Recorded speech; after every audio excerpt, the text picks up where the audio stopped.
ಅಸ್ಸಲಾಮು ಅಲೈಕುಂ ವರಹಮತುಲ್ಲಾ. ನೋಡಿ ಬಂಧುಗಳೇ, ಆಸ್ಪತ್ರೆಯ ಇಸುವಿನ ಬೆಡ್ ಮೇಲೆ ಕೈಕಾಲಿಗೆ ಪಟ್ಟಿ ಸುತ್ತಿಕೊಂಡಿದ್ದ ಆ 10 ವರ್ಷದ ಪುಟ್ಟ ಮಗು ಮಸ್ನೀನ್ ಕಣ್ಣು ಬಿಟ್ಟು ತಕ್ಷಣ ಮೊದಲು ಕೇಳಿದ್ದೇನು ಗೊತ್ತಾ? ನನ್ನ ತಾಯಿ ಎಲ್ಲಿದ್ದಾರೆ? ಅವರು ಪಕ್ಕದ ಬೆಡ್ ಮೇಲೆ ಇದ್ದಾರೆ, ಅವರಿಗೆ ಹುಷಾರಾಗಿದೆ. ಬಂಧುಗಳೇ, ಆಸ್ಪತ್ರೆಯಲ್ಲಿದ್ದ ಡಾಕ್ಟರ್ಗಳಿಗೆ ಮತ್ತು ಆ ಮಗುವಿನ ತಂದೆಗೆ ಉತ್ತರ ಕೊಡಲು ಸಾಧ್ಯವಾಗಲಿಲ್ಲ. ಯಾಕಂದರೆ ಆ ಮಗು ಯಾರನ್ನು ಕರೆಯುತ್ತಿತ್ತೋ ಆ ತಾಯಿ ಮಣ್ಣಿನ ಅಡಿಯಲ್ಲಿ ಮಲಗಿದ್ದರು. ವಾಲ್ಪಾರೆಯಿನ ಆ ಘೋರ ದುರಂತ, ಆ ರಸ್ತೆ ದುರಂತ ಉಂಟಲ್ಲ, 13ನೇ ತಿರುವಿನಲ್ಲಿ ಏನಾಯಿತು? ಸಂತೋಷದಿಂದ ಹಾಡುತ್ತಾ ಹೋದವರು ಮಯ್ಯತ್ತುಗಳಾಗಿ ಮರಳಿ ಬಂದದ್ದು ಹೇಗೆ? ತಾಯಿಯ ಹಾದಿಯಲ್ಲಿ ಆ ಮಗು ಯಾವ ಭೀಕರ ಸತ್ಯವನ್ನು ಕಂಡು ಕಿರುಚಾಡಿತು? ಆ ಎದೆ ಸೀಳುವ ರಹಸ್ಯ. ಆಸ್ಪತ್ರೆಯಲ್ಲಿ 4 ದಿನಗಳ ಕಾಲ ಮಸ್ನೀನ ತನ್ನ ಉಮ್ಮಾಳನ್ನೇ ನೆನೆಯುತ್ತಿದ್ದಳು. ತಂದೆ ಮತ್ತು ಬಂಧುಗಳು ಉಮ್ಮಗೆ ಸ್ವಲ್ಪ ಏಟಾಗಿದೆ, ಬೇರೆ ಆಸ್ಪತ್ರೆಯಲ್ಲಿದ್ದಾರೆ ಎಂದು ಸುಳ್ಳು ಹೇಳಿ ಆಕೆಯನ್ನು ಸಮಾಧಾನಪಡಿಸುತ್ತಿದ್ದರು. ಆದರೆ ಸತ್ಯ ಎಷ್ಟು ದಿನ ತಾನೇ ಅಡಗಿರುತ್ತದೆ? ಆಸ್ಪತ್ರೆಯಿಂದ ಡಿಸ್ಚಾರ್ಜ್ ಆಗಿ ಮಸ್ನೀನ ತನ್ನ ಮನೆಗೆ ಹೋಗುತ್ತಿದ್ದಳು.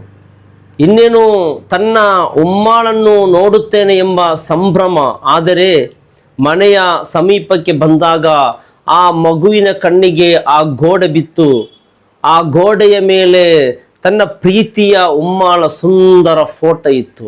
ಅದರ ಕೆಳಗೆ ಮರಣ ಹೊಂದಿದ್ದಾರೆ ಎಂದು ಬರೆದಿತ್ತು. ಪಕ್ಕದಲ್ಲೇ ತನ್ನ ನೆಚ್ಚಿನ ಶಿಕ್ಷಕರ ಫೋಟೋಗಳು ಇದ್ದವು. ಆ ಕ್ಷಣ ಆ ಮಗುವಿನ ಲೋಕವೇ ಕತ್ತಲಾಯಿತು. ಯಾರಿಗೆ ಸುಳ್ಳು ಹೇಳಿ ಸಮಾಧಾನ ಮಾಡಿದ್ದರೋ ಆ ಮಗು ಸತ್ಯವನ್ನು ತನ್ನ ಕಣ್ಣೆದುರಲ್ಲೇ ಕಂಡುಬಿಟ್ಟಿತ್ತು. ಮನೆಯೊಳಗೆ ಹೋಗುವ ಮೊದಲೇ ತಾನು ಅನಾಥೆಯಾದ ಎಂಬ ಸತ್ಯ ಆಕೆಗೆ ಅರಿವಾಯಿತು. ಬಂಧುಗಳೇ, ಆ ಮಗುವಿನ ಆಕ್ರೋಶ, ಆ ಮನೆಯಲ್ಲಿ ಹರಿದ ಆ ಕಣ್ಣೀರು, ಅಲ್ಲಾಹನ ಯಾವ ಶತ್ರುವಿಗೂ ಇಂತಹ ನೋವು ಬೇಡ. ಆದರೆ ಈ ಅಪಘಾತ ಎಷ್ಟೊಂದು ಭೀಕರವಾಗಿತ್ತು. ಆ 13ನೇ ತಿರುವಿನ ಪ್ರಾಪ್ತದಲ್ಲಿ ಆ ವ್ಯಾನ್ ಏನಾಯಿತು, ಆ ಭೀಕರ ದೃಶ್ಯ. ಬಂಧುಗಳೇ, ಆ ದಿನ ಆ ವ್ಯಾನ್ನಲ್ಲಿ ಒಟ್ಟು 13 ಮಂದಿ ಇದ್ದರು. ಎಲ್ಲರೂ ಮಲಪ್ರಂನ ಆ ಶಾಲೆಯ ಶಿಕ್ಷಕರು. ತಮ್ಮ ಮಕ್ಕಳಂತಿರುವ ವಿದ್ಯಾರ್ಥಿಗಳಿಗೆ ಅಕ್ಷರ ಕಲಿಸುವ ಆ ಜ್ಞಾನದೀಪಗಳು ಬಹಳ ಸಂಭ್ರಮದಿಂದ ಪ್ರವಾಸ ಹೊರಟಿದ್ದರು. ವಾಲ್ಪಾರೆಯಿನ ಆ ಸುಂದರ ರಸ್ತೆಗಳು, ಆದರೆ ಅಲ್ಲಿನ ತಿರುವುಗಳು ಯಮನ ಬಾಯಿಯಂತೆ ಕಾದಿದ್ದವು. ವ್ಯಾನ್ 13ನೇ ತಿರುವಿಗೆ ಬಂದಾಗ ಏನಾಯಿತು ಏನೋ, ಆ ಡ್ರೈವರ್ನ ನಿಯಂತ್ರಣ ತಪ್ಪಿತ್ತು. ಆ ವ್ಯಾನ್ ನೇರವಾಗಿ 9ನೇ ತಿರುವಿನ ಪ್ರಪಾತಲಕ್ಕೆ ಹಾರಿತು. ಬಂಧುಗಳೇ, ಊಹಿಸಿಕೊಳ್ಳಿ, ಬಹಳ ಎತ್ತರದಿಂದ ಆ ವ್ಯಾನ್ ಉರುಳುತ್ತಾ ಬಂದಾಗ ಅದರ ಒಳಗಿದ್ದವರ ಆ ಸ್ಥಿತಿ ಏನಾಗಿರಬೇಡ. ಕಿರುಚಾಡಲು ಕೂಡ ಸಮಯವಿರಲಿಲ್ಲ. ವ್ಯಾನ್ ನಜ್ಜುಗುಜ್ಜಾಯಿತು. ಶಿಕ್ಷಕರು ಒಬ್ಬೊಬ್ಬರಾಗಿ ಅಲ್ಲೇ ಪ್ರಾಣ ಬಿಟ್ಟರು. ಆ ಸ್ಥಳವೇ ರಕ್ತದ ಮಯವಾಗಿತ್ತು. ಆದರೆ ಆ ಮಸ್ನೀನ್ ಎಂಬ ಹುಡುಗಿ ಆ ಮೃತ್ಯುವಿನ ದವಡೆಯಿಂದ ಹೇಗೆ ಬದುಕಿದ್ದಾಳೋ ಗೊತ್ತಾ? ಆ ಮರಣದ ಮಧ್ಯೆ ನಡೆದ ಆ ಪವಾಡ, ಅಲ್ಲಿ ಎಲ್ಲವೂ ಮುಗಿದು ಹೋಗಿತ್ತು.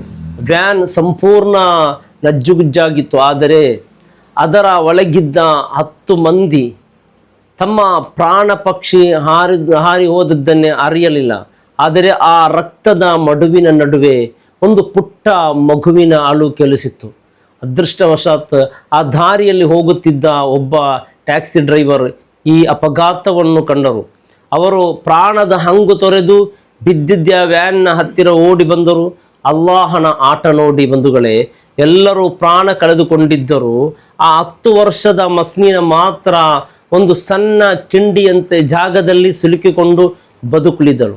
ಆ ಟ್ಯಾಕ್ಸಿ ಡ್ರೈವರ್ ಆಕೆಯನ್ನು ಅತಿ ಕಷ್ಟದಿಂದ ಹೊರಗೆ ಎಳೆದರು. ಮಗುವಿನ ಹೊಟ್ಟೆಗೆ ಏಟಾಗಿತ್ತು, ಒಳಗೆ ರಕ್ತಸ್ರಾವವಾಗುತ್ತಿತ್ತು. ಆದರೆ ಆ ರಬ್ಬು ಆಕೆಯನ್ನು ಉಳಿಸಿಕೊಂಡಿದ್ದ. ನೋಡಿ, ಮರಣ ಹೊಂದುವ ಮಧ್ಯೆ ಒಬ್ಬರನ್ನು ಬದುಕಿಸುವುದು ಆ ಅಲ್ಲಾಹನಿಗೆ ದೊಡ್ಡದಲ್ಲ. ಕುನ್ ಫಯಕೂನ್, ಅವನು ಆಗಲಿ ಎಂದರೆ ಅದು ಆಗಿಯೇ ತೀರುತ್ತದೆ. ಆದರೆ ತನ್ನ ಕಣ್ಣೆದುರೇ ತನ್ನ ತನ್ನ ತಾಯಿ ಮತ್ತು ಗುರುಗಳು ಕಳೆದುಕೊಂಡ ಆ ಮಗುವಿನ ಮನಸ್ಸಿನ ಗಾಯ ಮಾಯವಾಗುವುದೇ? ಆ ಮಸ್ನೀನೆಂಬ ಕಂದನಿಗೆ ನಾವು ನೀಡಬೇಕಾದ ಸ್ವಾಂತನ ಏನು? ಆ ಮರ್ಮ ಬಂಧುಗಳೇ, ಮಸ್ನಿನ ಕೇವಲ ತನ್ನ ಉಮ್ಮಾಳನ್ನು ಮಾತ್ರ ಅಲ್ಲ ಕಳೆದುಕೊಂಡಿದ್ದದು, ಆಕೆ ತನ್ನ ಇಡೀ ಪ್ರಪಂಚವನ್ನೇ ಕಳೆದುಕೊಂಡಿದ್ದಾಳೆ. ಆ ವ್ಯಾನ್ನಲ್ಲಿದ್ದ ಅವರೆಲ್ಲರೂ ಆಕೆಯ ಪಾಳಿಗೆ ಕೇವಲ ಶಿಕ್ಷಕರಾಗಿರಲ್ಲ, ಅವರೆಲ್ಲರೂ ಆಕೆಯನ್ನು ತಮ್ಮ ಸ್ವಂತ ಮಗುವಿನಂತೆ ಪ್ರೀತಿಸುತ್ತಿದ್ದರು. 4ನೇ ತರಗತಿವರೆಗೆ ಮಸ್ನಿನ ಆ ಶಾಲೆಯಲ್ಲೇ ಓದಿದ್ದಳು. ಆ ಆ ಈ ಎಂದು ತಿದ್ದಿದ್ದ ಆ ಕೈಗಳು ಇವತ್ತು ಮಣ್ಣಿನ ಪಾಲಾಗಿದೆ. ಬಂಧುಗಳೇ, ಆ ಮಗುವನ್ನು ನೆನಪಿಸಿಕೊಳ್ಳುವಾಗ ಆ ಪ್ರವಾಸದ ದಿನ ಆ ಶಿಕ್ಷಕರು ಎಷ್ಟು ಸಂಭ್ರಮದಿಂದ ಹಾಡುತ್ತಿದ್ದರು. ಅವರು ತನಗೆ ತಿನಿಸಿದ ಆ ತಿನಿಸುಗಳು, ಅವರು ತೋರಿದ ಆ ವಾತ್ಸಲ್ಯ ಎಲ್ಲವೂ ಕೇವಲ ಒಂದು ಕ್ಷಣದಲ್ಲಿ ನೆನಪುಗಳ ಪುಟ ಸೇರಿ ಹೋದವು. ಮಸ್ನಿನ ತನ್ನ ತಂದೆಯ ಜೊತೆ ಮನೆಗೆ ಮರಳಿದ್ದಾಳೆ ನಿಜ, ಆದರೆ ಆ ಮನೆಯಲ್ಲಿ ಆಕೆಯನ್ನು ಕರೆಯುವ ಆ ಉಮ್ಮಾಳ ಧ್ವನಿ ಇಲ್ಲ, ಆಕೆಗೆ ಅಕ್ಷರ ಕಲಿಸುವ ಆ ಟೀಚರ್ಗಳಿಲ್ಲ. ನೋಡಿ ಬಂಧುಗಳೇ, ಜೀವನ ಎಂಬುದು ಎಷ್ಟು ಕ್ಷಣಿಕ, ನಾಳೆ ನಾವು ಇರುತ್ತೇವೋ ಇಲ್ಲವೋ ತಿಳಿಯದು. ಹಾಗಾದರೆ ಈ ದುರಂತದಿಂದ ನಾವು ಕಲಿಯಬೇಕಾದ ಪಾಠವೇನು? ಮರಣ ನಮ್ಮ ಬಾಗಿಲು ಬಡಿಯುವ ಮೊದಲೇ ನಾವು ಮಾಡಬೇಕಾದ ಸಿದ್ಧತೆಯೇನು? ಆ ಅಂತಿಮ ಹಿತವಚನ ಗೆಳೆಯರೇ, ವಾಲ್ಪಾರೈನ ಈ ಕರುಣಾಜನಕ ಕತೆ ನಮಗೆ ಒಂದು ದೊಡ್ಡ ಎಚ್ಚರಿಕೆ ನೀಡಿದೆ. ಬೆಳಿಗ್ಗೆ ನಗುತ್ತಾ ಮನೆಯಿಂದ ಹೊರಟವರು ಸಂಜೆ ಮೈಯತ್ತುಗಳಾಗಿ ಮರಳಿ ಬರುತ್ತಾರೆ ಎಂದರೆ ಈ ಬದುಕು ಎಷ್ಟು ನಶ್ವರ ಅಲ್ವಾ? ಆ ಪುಟ್ಟ ಮಗು ಮಸ್ನೀನ್ ಇವತ್ತು ಕಣ್ಣೀರಿನ ಸಮುದ್ರದಲ್ಲಿದ್ದಾಳೆ. ಆಕೆ ಅನಾಥೆಯಾಗಿರಬಹುದು, ಆದರೆ ಆ ರಬ್ಬು ಆಕೆಯನ್ನು ಕೈ ಬಿಡಲಿಲ್ಲ. ನಾವು ಇಂದು ಈ ವಿಡಿಯೋವನ್ನು ನೋಡುತ್ತಿದ್ದೇವೆ, ಆದರೆ ನಾಳೆ ನಮ್ಮ ಪರಿಸ್ಥಿತಿ ಏನಾಗಬಹುದು? ನಮ್ಮ ಪವಿತ್ರ ಕುರ್ಆನ್ ಅಲ್ಲಾಹು ಹೇಳುತ್ತಾನೆ, ಕುಲ್ಲು ನಫ್ಸಿನ್ ದಾಯಿಕತುಲ್ ಮೌತ್, ಪ್ರತಿಯೊಂದು ಜೀವಿಯೂ ಮರಣದ ರುಚಿ ಸವಿಯಲೇಬೇಕು. ನನ್ನ ಪ್ರೀತಿಯ ಬಂಧುಗಳೇ, ನಾವು ಬದುಕಿರುವಾಗಲೇ ನಮ್ಮ ತಂದೆ ತಾಯಿಯನ್ನು ಪ್ರೀತಿಸೋಣ, ನಮ್ಮ ಗುರುಗಳನ್ನು ಗೌರವಿಸೋಣ. ಯಾಕಂದರೆ ಅವರು ನಮ್ಮನ್ನು ಬಿಟ್ಟು ಹೋದ ಮೇಲೆ ಅವರ ಫೋಟೋ ನೋಡಿ ಅಳುವುದರಲ್ಲಿ ಅರ್ಥವಿಲ್ಲ. ಪ್ರವಾಸ ಹೋಗಿ ಸಂಭ್ರಮಿಸಿದವರು, ಆದರೆ ಪ್ರತಿ ಕ್ಷಣವೂ ಆ ಸೃಷ್ಟಿಕರ್ತನನ್ನು ನೆನೆಯಬೇಕು. ಮರಣಕ್ಕೆ ಯಾವಾಗಲೂ ಸಿದ್ಧರಾಗಿರಬೇಕು. ಮಸ್ನಿನ ಎಂಬ ಆ ಮಗುವಿಗೆ ಅಲ್ಲಾಹು ಧೈರ್ಯ ನೀಡಲಿ. ಮೃತಪಟ್ಟ ಆ 10 ಮಂದಿ ಆತ್ಮಗಳಿಗೆ ಜನ್ನಾತುಲ್ ಫಿರ್ದೌಸ್ ಲಭಿಸಲಿ ಎಂದು ಪ್ರಾರ್ಥಿಸೋಣ. ಈ ಕಣ್ಣೀರಿನ ಕತೆ ನಿಮಗೇನು ಕಲಿಸಿತ್ತು ಕಮೆಂಟ್ ಮಾಡಿ, ನಿಮ್ಮ ಪ್ರಾರ್ಥನೆ ಅವರಿಗೆ ಸಲ್ಲಿಸಿ.